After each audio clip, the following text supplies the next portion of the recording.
Tirupati collectorate ఈవీఎంలకు మూడంచెల భద్రత ఏర్పాట్లు చేసినట్లు తిరుపతి నూతన ఎస్పీ హర్షవర్ధన్ రాజు తెలిపారు. కౌంటింగ్ హాల్ వద్ద పటిష్ట బందోబస్తు ఏర్పాట్లు చేసినట్లు చెప్పారు. ప్రశాంతంగా కౌంటింగ్ నిర్వహించేందుకు అన్ని ఏర్పాట్లు చేసినట్లు తెలిపారు.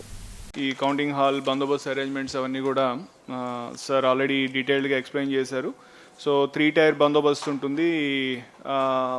ఫస్ట్ ఇయర్లో paramilitary, then second our armed reserve force, then third of course local law and order police. So మొన్న జరిగిన ఇన్సిడెంట్ దృష్ట్యా మొత్తం ఆ తర్వాత అంతా కూడా సెక్యూరిటీ బిఫప్ చేయడం జరిగింది. అన్ని కాంపోనెంట్స్ కూడా ప్రాపర్గా అడ్రస్ చేసాం. అది కాకుండా ఇంకొన్ని కాంపోనెంట్స్ కూడా యాడ్ చేసి లైక్ సార్ సైడ్ మనకి కౌంటింగ్ ప్రాసెస్ ఎక్కడ కూడా ఎటువంటి ఇష్యూ లేకుండా పీస్ఫుల్గా అయ్యేదానికి కూడా అన్ని అరేంజ్మెంట్స్, అన్ని మెజర్స్ తీసుకోవడం జరుగుతుంది. సో దీనికి సంబంధించి మనకు ఈ మన కాన్స్టిట్యున్సీస్లో ఎక్కడెక్కడ సమస్యాత్మక ప్లేసెస్ ఉన్నాయి, ఎక్కడ sensitive villages where we are anticipating law and order issues, అటువంటి వాటిలన్నింటిలో కూడా ఆల్రెడీ పికెట్స్ కొన్ని ఆల్రెడీ పోస్ట్ చేసాం.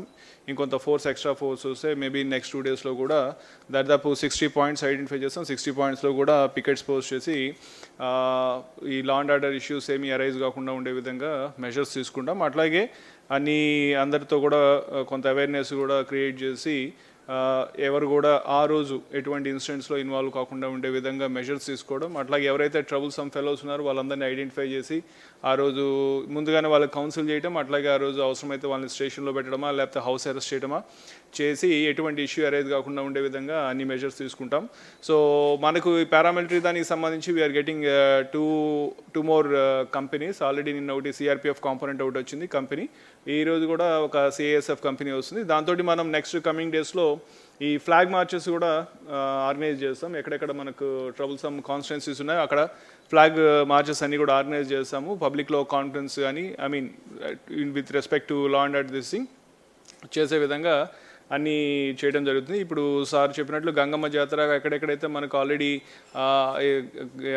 ఏజెస్ నుంచి జరుగుతున్నటువంటి ప్రోగ్రామ్స్ ట్రెడిషనల్ ఉన్నాయి, అవి మనం డిస్టర్బ్ చేసినట్లయితే వాళ్ళకి ఇన్కన్వీనియన్స్ ఉంటుంది. కాబట్టి దానికి సంబంధించి 144 అక్కడ రిలాక్స్ చేసి అయితే అక్కడ పోలీస్ ఎక్స్ట్రా కాంపోనెంట్ పెట్టుకొని, ఫర్ ఎగ్జాంపుల్ ఇప్పుడు గంగమ్మ జాతర తీసుకుంటే దాదాపు 80,000 90,000 దాకా వస్తారని చెప్పి ఎక్స్పెక్ట్ చేస్తాం. దానికోసం అరౌండ్ 300 to 400 దాకా ఎక్స్ట్రా పోలీస్ కాంపోనెంట్ పెట్టుకొని ప్రాపర్గా బందోబస్తు అరేంజ్మెంట్స్ చేసి ఎక్కడ కూడా ఎటువంటి ఇష్యూ లేకుండా చూస్తాం. కాబట్టి ఎక్కడ రిలాక్స్ చేసినా కూడా అక్కడ మాకు పోలీస్ కాంపోనెంట్ ఎక్స్ట్రా పోస్ట్ చేసుకొని ఇష్యూస్ లేకుండా చూస్తామని చెప్పి మీ అందరి ఈ విధంగా ఈ సందర్భంగా తెలియజేస్తున్నాము.